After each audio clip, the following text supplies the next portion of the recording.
ഇന്നലെ രേണു എഴുന്നേറ്റ് വന്ന് വേസ്റ്റ് ബിന്നിൽ തുപ്പി. ഇന്നത്തെ സ്ഥിതി എന്താ? രേണു എഴുന്നേറ്റിട്ടില്ല എന്നാണ് അറിയുന്നത്.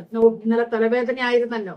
അപ്പൊ തലവേദന കുറയാൻ വേണ്ടി രേണു കിടന്നുറങ്ങുകയാണ്. ഇനി ഞാൻ ഇന്നലെ ഉറങ്ങിയിട്ടില്ല, അതുകൊണ്ട് ഇന്ന് എനിക്ക് തലവേദന എനിക്ക് വയ്യ എന്ന് പറഞ്ഞ് ഇന്നും ഒഴിഞ്ഞു മാറാനാണ് സാധ്യത. വോട്ടിംഗ് ഒക്കെ വന്നിട്ടുണ്ട്. അനുമോളാണ് 1ാം സ്ഥാനത്ത്. രേണു എത്രയാന്നുള്ളത് നമുക്ക് കണ്ടറിയണം. സ്ഥാനത്ത് ആര്യനുണ്ട്. ബിഗ് ബോസ് വീട്ടിലെ വിശേഷങ്ങളുമായി നമുക്ക് തുടങ്ങാം. ബിഗ് ബോസ് വീട്ടില് ഭയങ്കര പൂരത്തെറിയും അടിയും നടക്കുകയാണ്. ബിഗ് ബോസ് വീട്ടിലെ രേണു ഇപ്പോൾ പുറത്തു നിന്നതിനേക്കാൾ കൂടുതൽ ശക്തിയോടെ അവിടെ മുന്നേറുകയാണ്. രേണുവിന് വേണ്ടത് എന്താണ്? പണം. അവിടെ സൗഹൃദങ്ങളില്ല. അനുമോളുമായിട്ടാണ് ആദ്യമേ മുട്ടിയത്. അനുമോള് കണക്കിന് കൊടുത്തു. MIR എന്നാണ് പറഞ്ഞത്. ഈ പോടി MIR, നിർത്തടി നിന്റെ നാടകം.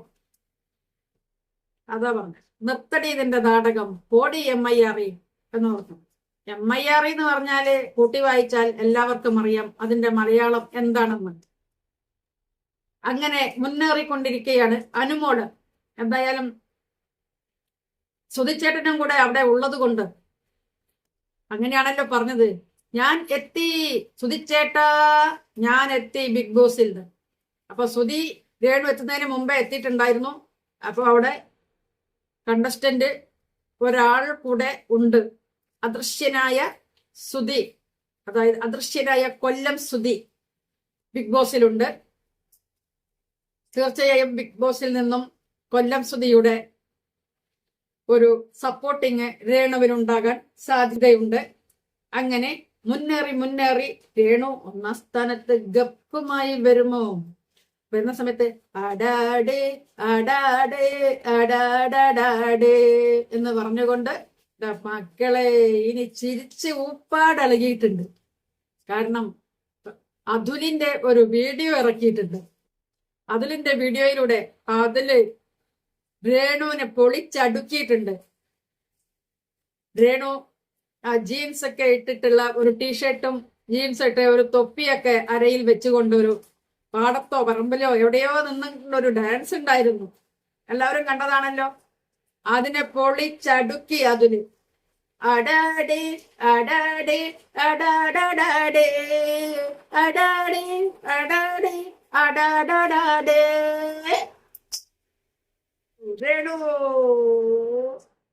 രേണുവിന് ഇങ്ങനെയാണ് ഞാൻ തമ്പ് ചെയ്തിരിക്കുന്നത്. അപ്പൊ ഓരോ ദിവസവും ഓരോരുത്തർക്കുള്ള ഡ്യൂട്ടിയൊക്കെ അനീഷ് കൊടുക്കുമേ. അനീഷ് വിട്ടുകൊടുക്കില്ല. അനീഷ് പണി ചെയ്യിക്കും. അനീഷ് ആണ് ആദ്യമേ കൗണ്ടർ ഇറക്കിയിട്ട് വന്നിരിക്കുന്നത് ബിഗ് ബോസില്. അപ്പോ അനീഷ് നന്നായിട്ട് കളിക്കുന്നുണ്ട്. ഇപ്പോഴേ ക്യാപ്റ്റൻ എന്ന നിലയിൽ അല്ലാതെയും നന്നായിട്ട് കളിക്കുന്നുണ്ട്. വന്ന് കയറിയപ്പോ മുതലേ അനുവിന്റെ അടുത്ത് ചൊറിയാൻ വന്ന അനീഷ് ഗെയിം കളിക്കും, ആ ഉറപ്പുണ്ട്. അത് കഴിഞ്ഞിട്ട് നമ്മുടെ ഷാനവാസ് മറ്റുള്ളവരുടെ വസ്ത്രധാരണത്തെ പറ്റി വളരെ മോശമായിട്ട് പറയുന്നുണ്ട്. വസ്ത്രധാരണം എന്നത് ഷാനവാസ് ഇട്ടതുപോലെ മറ്റുള്ളവർക്കും വസ്ത്രം ധരിക്കാനുള്ള അവകാശമുണ്ട്. പിന്നെ ഇസിലാണ് ആ വസ്ത്രം ഒന്ന് അവിടെ മോഡേൺ ആയിട്ട് കണ്ടിട്ടുള്ളത്. മോഡേൺ വസ്ത്രങ്ങള് പൊതു സ്ഥലത്ത് തന്നെ പലരും ധരിക്കുമ്പോൾ പിന്നെ ബിഗ് ബോസിനകത്ത് എന്തുകൊണ്ട് ധരിച്ചുകൂടാ? ധരിക്കാം. നല്ല വസ്ത്രങ്ങൾ ഏത് തന്നെയാണെങ്കിലും നമ്മുടെ മനസ്സിനിണങ്ങിയ നമുക്ക് കംഫർട്ട് എന്ന് തോന്നുന്ന വസ്ത്രങ്ങൾ ധരിക്കാനുള്ള അവകാശം നമുക്കെല്ലാവർക്കും ഉണ്ട്. അത് നമ്മൾ മറ്റൊരാളെ നമ്മളുടെ ഇഷ്ടങ്ങൾക്ക് കൂടെ ചേർക്കാതെ അവരുടെ ഇഷ്ടത്തിന് ഇത്തരം കാര്യങ്ങളെല്ലാം വിട്ടുകൊടുക്കുക. ബിഗ് ബോസ് പറയുകയാണ്, ആ വസ്ത്രം ധരിച്ചാൽ ഇവിടെ മാന്യതയില്ല, അതുകൊണ്ട് നിങ്ങൾ ആ വസ്ത്രം മാറ്റണം എന്ന് പറഞ്ഞാൽ ഒരു പക്ഷേ വിസിൽ മാറ്റുമായിരിക്കും. അല്ലാത്തിടത്തോളം അത് അങ്ങനെ തന്നെ പോകും. ആദില നൂറ നിക്കറിട്ടിട്ടാണ് ഇരിക്കുന്നത്. അത് അവരുടെ കംഫർട്ടിന് അവർക്കത് ഇടാനുള്ള അവകാശമുണ്ട്. അവരുടെ വസ്ത്രവും അവരുടെ ഭക്ഷണവും അവരുടെ രീതികളും അവരുടേതാണ്. അതിലൊന്നും നമ്മൾ കൈ കടത്താൻ പാടില്ല.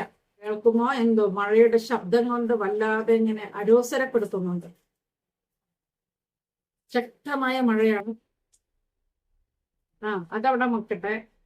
സരികയാണ്, മറ്റത് ഷാരികയാണ്. ഷാരിക ഇന്റർവ്യൂറാണ്, അവതാരകയാണ്.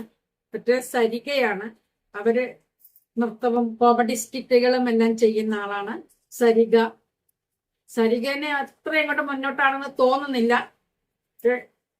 ഷാരിക കുറച്ച് പ്രൊവോക്ക് ചെയ്യുന്നുണ്ട്. അപ്പാനി ശരത്ത് നന്നായിട്ട് കേറും. അപ്പാനി ശരത്ത് നന്നായിട്ട് കളിക്കുന്നു. ക്യാപ്റ്റൻസിയെ കുറിച്ച് നമ്മുടെ ഡോക്ടർ പറഞ്ഞത് ഇഷ്ടപ്പെട്ടു. ഒരു ക്യാപ്റ്റൻ എന്നാൽ നമ്മുടെ 12 പേരുണ്ടെങ്കിൽ അവരുടെ ഒരു ക്യാപ്റ്റനായിട്ട് നിൽക്കുമ്പോൾ, ബിഗ് ബോസിൽ പ്രത്യേകിച്ച് 12 അല്ല 18 പേരുണ്ട്. 18 പേർക്കും കൂടി ഒരു ക്യാപ്റ്റനാണ് അവിടെ ഉള്ളത്. അപ്പൊ ക്യാപ്റ്റന് ഓരോ കാര്യങ്ങൾ നിർദ്ദേശിച്ച് അതേപോലെ ഇവർ ചെയ്യുന്നുണ്ടോ എന്ന് നോക്കുകയും വേണം. എന്ന് വെച്ച് ഒന്നും അടിച്ചേൽപ്പിക്കേണ്ട കാര്യമില്ല. കൊച്ചുകുട്ടികളൊന്നും അല്ലല്ലോ അവിടെ. ബിഗ് ബോസിൽ കയറിയ സമയം മുതൽക്ക് അനീഷ് വളരെ ഏറെ ബഹളങ്ങൾ ഉണ്ടാക്കിക്കൊണ്ടിരിക്കുകയാണ്. അനീഷ് ബിഗ് ബോസിനകത്ത് ബഹളം വെച്ചുകൊണ്ടിരിക്കുകയാണ്. എന്തിനാണ് ഇങ്ങനെ ബഹളം വെക്കുന്നത്? അനീഷ് ഇങ്ങനെ ബഹളം വെച്ചാൽ അവിടെ എന്തെങ്കിലും കാര്യങ്ങൾ സോൾവ് ആകുമോ? മറ്റുള്ളവര് ബഹളം വെക്കുമ്പോൾ അത് സോൾവ് ചെയ്ത് കൊടുക്കാൻ മധ്യസ്ഥനായിട്ടൊക്കെ നിൽക്കാൻ പറ്റുന്ന ആളായിരിക്കണം ക്യാപ്റ്റൻ. അപ്പൊ അനീഷ് അത്ര പോരാ എന്നാണ് എന്റെ ഒരു അഭിപ്രായം. ബാക്കിയുള്ളവരൊക്കെ ഒരു ആവറേജ് കളിക്കാര് എന്ന് പറയാം. അഭി കുറച്ച് പ്രൊവോക്ക് ചെയ്യുന്നുണ്ട്. അഭി രേണുവിനെ പ്രൊവോക്ക് ചെയ്തു കഴിഞ്ഞു. ഇനി അഭി അനീഷിനെ പ്രൊവോക്ക് ചെയ്തു. ശരത്തും അനീഷിനെ പ്രൊവോക്ക് ചെയ്യുന്നുണ്ട്. നന്നായിട്ട് കളിക്കുന്നുണ്ട്. ഇപ്പൊ എല്ലാവരും നന്നായിട്ട് കളിക്കുന്നുണ്ട്. നോക്കാം, ഓരോ ദിവസം കഴിയുമ്പം ബിഗ് ബോസ് കളി എവിടെ എത്തും, എങ്ങനെ എത്തും എന്നുള്ളത് നമുക്ക് കണ്ടറിയേണ്ടത് തന്നെയാണ്. കാണാം. നമുക്ക് അടുത്ത ലൈവിന് ശേഷം വരാം. Okay, by. രേണുവിന്റെ യൂട്യൂബ് ചാനലിൽ ഒരു വീഡിയോ കണ്ടു. രേണു ഇറങ്ങിയതിന് ശേഷം രേണുവിന്റെ PR വർക്ക് ഇവിടെ നടന്നുകൊണ്ടിരിക്കുകയാണ്. ഇറങ്ങുന്നതിന് മുമ്പ് വീഡിയോ കുറച്ച് എടുത്തു വെച്ചാണ് രേണു പോയിരിക്കുന്നത്. അതത്ര ഉചിതമാണെന്ന് തോന്നുന്നില്ല. നമ്മൾ ഒരു വോട്ടിലൂടെ വിജയിച്ചു വരാനും നമ്മുടെ ടാസ്കുകൾ നല്ല കൃത്യമായിട്ട് ചെയ്യുകയും വേണം. രേണു ടാസ്ക് ചെയ്യാതിരിക്കാൻ പരമാവധി നോക്കുന്നുണ്ട്. അവൾക്ക് തലവേദനയാണ്, സഹിക്കാൻ പറ്റുന്നില്ല എന്ന് പറഞ്ഞിട്ട് അവിടെ മാറി നിന്നപ്പോൾ ഷാനവാസിന് തലവേദന എന്ന് പറഞ്ഞപ്പം അവിടെ ക്യാപ്റ്റൻ ഒന്നും തന്നെ സപ്പോർട്ടായിട്ടോ അല്ലെങ്കിൽ തലവേദനിക്കുന്നെങ്കിൽ ഒത്തിരി നേരം മാറിയിരിക്കേ എന്നൊന്നും പറഞ്ഞ് സമാധാനിപ്പിക്കുകയൊന്നും ചെയ്യാതെ രേണുവിന് തലവേദന എന്ന് പറഞ്ഞപ്പോൾ ക്യാപ്റ്റൻ വന്ന് ചാടി വീഴുന്നു. അതിൽ ഇടപെട്ട് ബാക്കി എല്ലാവരും കൂടി അവിടെ ബഹളം വരുന്നു. ഒരു സെക്കൻഡ് കൊണ്ട് മാറിപ്പോകുന്ന തലവേദന രേണുവിന്. രേണുവിന്റെ വീടല്ല അത്, ബിഗ് ബോസ് ആണ്. ബിഗ് ബോസ് എന്ന് പറഞ്ഞാൽ അവിടെ ഒരാളോ രണ്ടാളോ അല്ല.